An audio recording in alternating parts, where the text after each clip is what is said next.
Resident Evil Underworld. Written by S.D. Perry.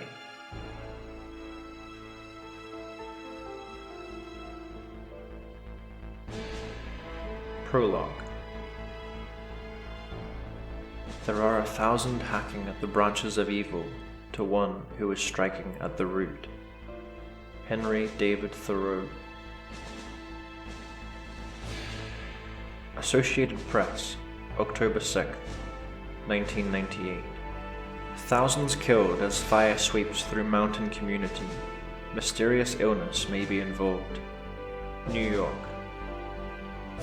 The secluded mountain community of Raccoon City, Pennsylvania, has officially been declared a disaster area by state and federal officials as dedicated firefighters continue to wage war against the dying blazes and the death toll continues to rise. It is now estimated that over 7,000 people were killed by the explosive fires that raged through Raccoon in the early hours of Sunday, October 4th.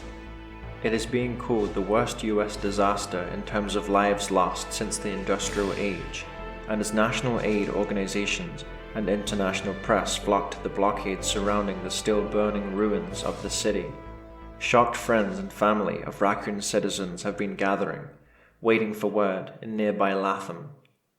National Disaster Control (NDC) Director Terrence Chavez, coordinator for the combined efforts of the multiple firefighting and emergency teams, released a statement to the press last night stating that, barring unforeseen complications, he expects the last of the flames to be extinguished before midweek, but that it may be months before the origin of the fire is determined, as well as whether or not arson was involved.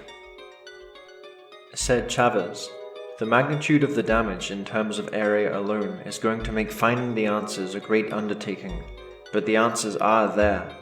We will get to the bottom of this, whatever it takes." As of 6 a.m. today, 78 survivors have been found, and their names and conditions withheld. They have been transported to an undisclosed federal facility for observation and/or treatment. Initial reports by hazmat teams suggest that an unknown illness may be responsible for the incredible number of victims, as infected citizens were unable to escape due to the possibly incapacitating sickness.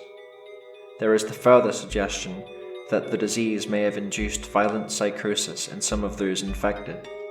Members of private and federal disease control centers have called for extending the quarantine boundaries, and although no official statement has been released, there have been several leaked descriptions of physical and biological abnormalities in many of the victims. Said one source, a worker for a federal assessment team, "Some of those people weren't just burned or dead from smoke inhalation. I saw people who'd been killed by gunshot wounds or stabbings and other forms of violence. I saw people who'd obviously been sick, dead, or dying long before the fire ever hit. The fire was bad, terrible, but it's not the only disaster that occurred there. I'd bet money on it." Raccoon City was in the news earlier this year when a series of unusual murders rocked the community. These were apparently unmotivated slayings of extreme violence, and several involved cannibalism. Already, tentative connections are being made by local press near Raccoon between the 11 unsolved murders from last summer and the rumors of mass violence prior to the consuming flames. Mr. Chavez refused to confirm or deny the rumors, saying only that investigations into the tragedy will be thorough. Nationwide Today, AM edition, October 10th, 1998. Raccoon death toll rises as search and rescue teams combine efforts. New York. The official body count now stands at just under 4,500, with the blackened ruins of Raccoon City still being combed for additional victims of the apocalypse that took place early last Sunday morning. As a nation's mourning begins, over 600 men and women are working to uncover the reasons behind the destruction of the once peaceful community. Local relief organizations, scientists, soldiers, federal agents, and corporate research teams have come together in a show of determination and purpose, pooling resources and accepting delegated responsibilities in order to get to the truth.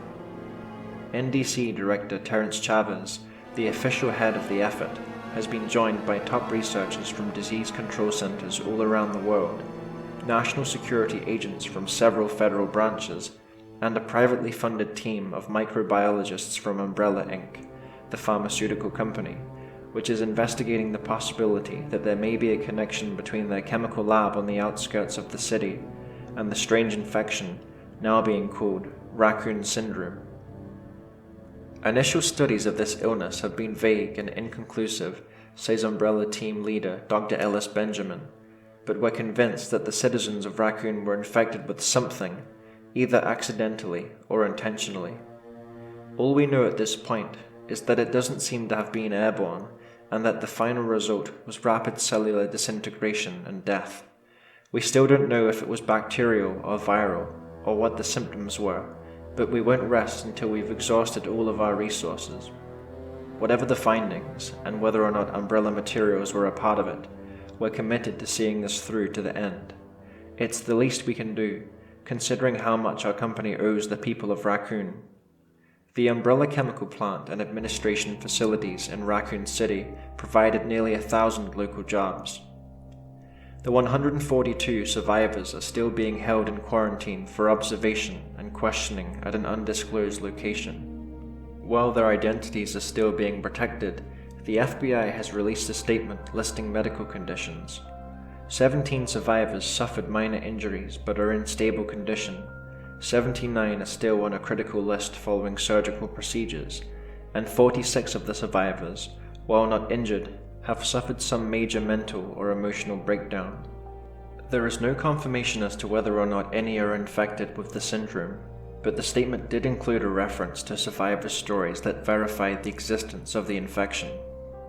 General Martin Goldman, overseer of military operations in the ravaged city, is hopeful that all of those still missing will be found within the next 7 days.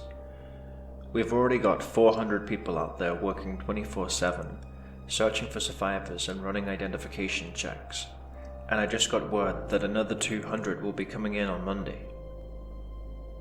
Fort Worth Bugler, October 18th, 1998. Possible conspiracy by city employees in Raccoon tragedy. Fort Worth, Texas. New evidence uncovered by cleanup crews in Raccoon City, Pennsylvania, indicates that the Raccoon Syndrome, the disease responsible for the majority of the 7,200 deaths that have occurred in Raccoon as of this writing, may have been unleashed upon the unsuspecting populace by Raccoon Police Chief Brian Irons and several members of the Special Tactics and Rescue Service, STARS. At a press conference held early yesterday evening by FBI spokesman Patrick Weeks, NDC Director Terence Chavez, and Dr. Robert Heiner, called in by Umbrella team leader Dr. Ellis Benjamin, Weeks revealed that there is strong circumstantial evidence that the disaster in Raccoon was the result of a terrorist act that went horribly wrong. The subsequent fires that have nearly wiped out the small city may have been an attempt by Irons or one of his accomplices to cover up the disastrous effects of the spill. According to Weeks, several documents were found in the wreckage of the RPD building that implicate Irons as the ringleader of a conspiracy to take hostage the Umbrella chemical plant on the outskirts of the city. Allegedly, Irons was furious with city officials over the suspension of the STARS in late July for their mishandling of a multiple murder investigation, the now well-documented cannibal slayings that took the lives of 11 people early last summer. The Raccoon STARS were suspended after a helicopter crash in the last week of July that claimed the lives of 6 team members.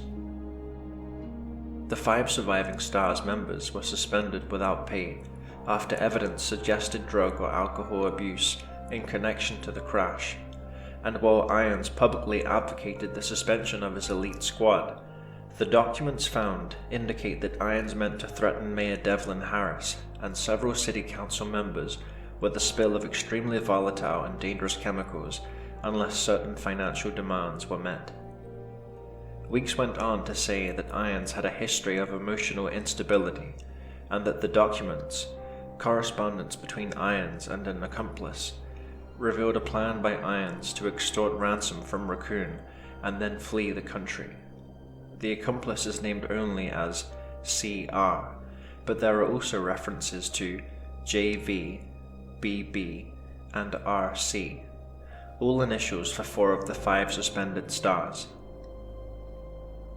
Said Terence Chavez, "Assuming these documents are accurate, Irons and his crew had planned to storm the Umbrella plant at the end of September, which would correspond exactly to the timeline described by Dr. Heine for the Raccoon Syndrome to achieve full amplification.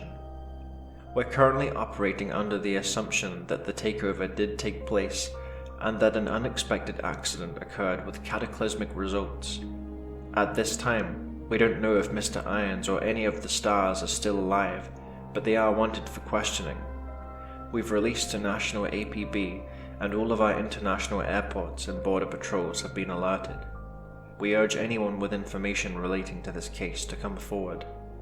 Dr. Heine, a renowned microbiologist as well as an associate member of Umbrella's Biohazardous Materials Division, stated that the exact mix of chemicals released in Raccoon may never be known. "It's obvious that Irons and his people didn't know what they were handling, and with Umbrella continuously developing new variations of enzyme syntheses, bacterial growth mediums, and viral repressors, the lethal compound was almost certainly an accidental aggregation. With the possible combinations of materials numbering in the millions, the odds of duplicating the Raccoon Syndrome mix are astronomical."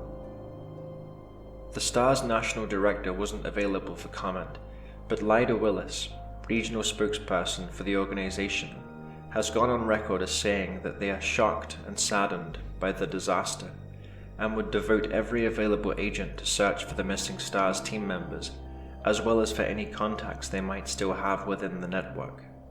Ironically, the documents were found by one of Umbrella's search teams.